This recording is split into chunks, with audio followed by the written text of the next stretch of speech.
Patrick Beverley comes out on the floor to Eric Lewis with a camera. I mean, just ridiculous. Fouled. He was fouled. And would you say... So is the NBA officiating getting worse, or are we just paying more attention than ever right now, especially because we're in the middle of playoffs? It seems like every fan base has something to say about the refs. Coaches are becoming frustrated. Players are even beginning to speak out because once the playoff starts, every call seems greater and everything becomes more scrutinized. So let's take a look at what Devin Booker had to say after a loss to OKC in Game 2, where he received a technical foul that didn't sit right with him and left a lot of people confused. I don't know if you're aware of this, but even the broadcast was confused by your tech. What was the explanation that you got? I still haven't got one. It's definitely something that has to be looked into.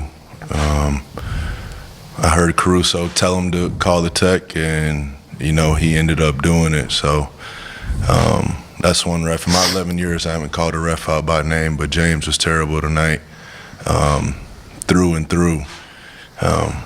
It's bad for the sport, bad for the integrity of the sport. People are going to start viewing this as a WWE, if they're not held responsible. Now, let's look at the tech they called on Booker. Personal foul. The official pointed at Jay Will, but they're just calling it on that. Booker was trying to save it. And Devin Booker was fined for his comments he made about the refs and the officiating, and that technical foul against him was rescinded. But when we're talking about fast-paced physical games, every single call matters. After rewatching that play, we can all clearly see that Devin Booker was pushed and he was reaching for a ball trying to save it from going out of bounds. It hit Jalen Williams on the arm. Nothing looked ill-intentional during that play, so I don't believe a technical foul should have ever been called. It was not warranted. He also became frustrated during an offensive foul call on an unnatural shooting motion. So let's look at what that unnatural shooting motion looks like. Well, an unnatural move, okay.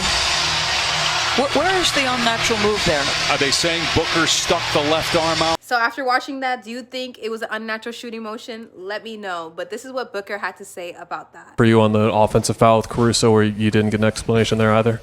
Yeah, and then the very next play said unnatural shooting motion that hit Caruso, but Caruso was moving forward on that.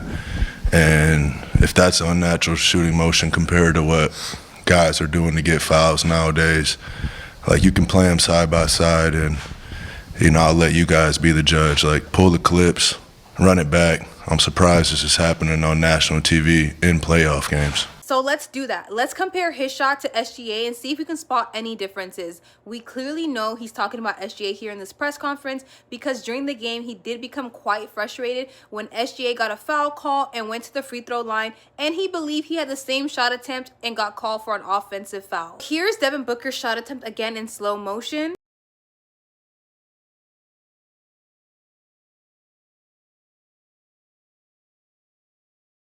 And here's SGA's shot attempt in slow motion.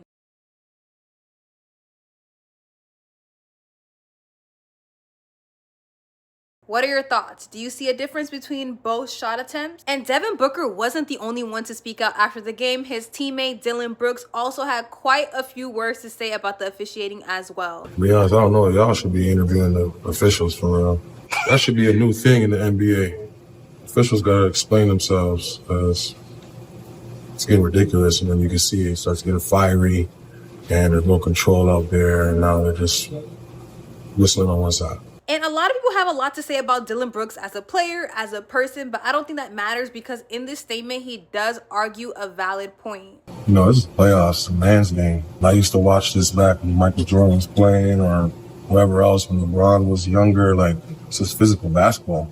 I don't get why all the dropping and the falling and the flopping and flailing and all this stuff is allowed when we get to the playoffs. Like, leave that for the season, like, for the fans. This is about who's the better team, who's a more witted team. Like, don't decide the games on no free throws. Like, People have really started to become convinced that the officiating has become completely inconsistent. It seems like some games you could play as physical as you want, and the next games every touch seems to be called for a foul. The physicality in the sport of basketball has completely shifted from what we previously known, and this inconsistency in reffing and officiating has left both players and fans completely confused on what's going to be called from game to game. It's straight physical. It's straight low scoring, physical basketball. You got to sport a basketball to win or get stops to win.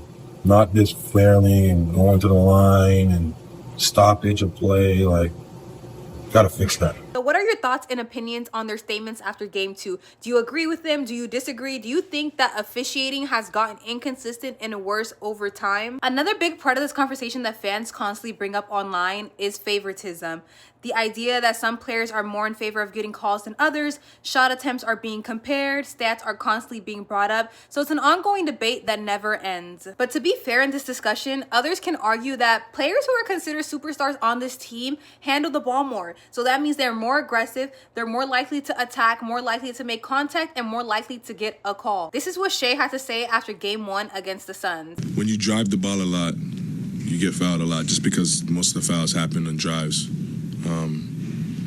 And I drive the ball a lot, so that probably adds up to it. You also have to understand too is that there's superstars on these teams who handle the ball more and still don't get calls. They also get upset and frustrated. Coaches get heated. So at the end of the day, the lack of consistency is evident despite what game it is and who is playing. This is an ongoing issue. Fans have been calling it out. Players have been calling it out. Coaches even have been calling it out. They've been getting fined for speaking about the officiating, but nothing has been changing. We're growing young players. Our young players are competing their tail off. The least that they could do is get the same respect that everybody else in this league gets and get refereed the same way that everybody else in this league gets reffed.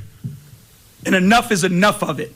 And what you saw tonight was disgusting. It was a disgusting display of disrespect towards our guys and what we're trying to do.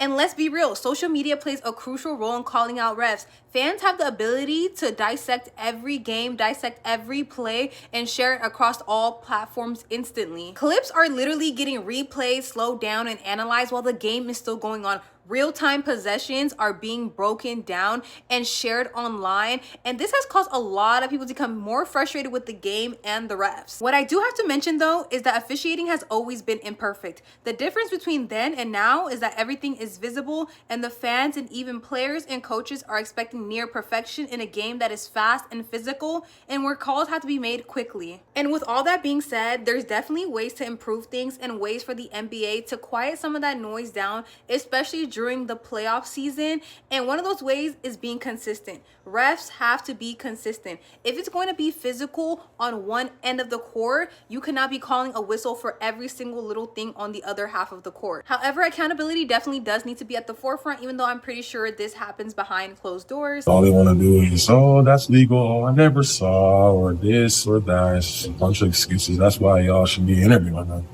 Be honest, let's go to Adam Silver. Let's get some interviews for the chief that's out there, because accountability needs to be shown out there. Be honest, so we can actually see or hear what they have to say about the game.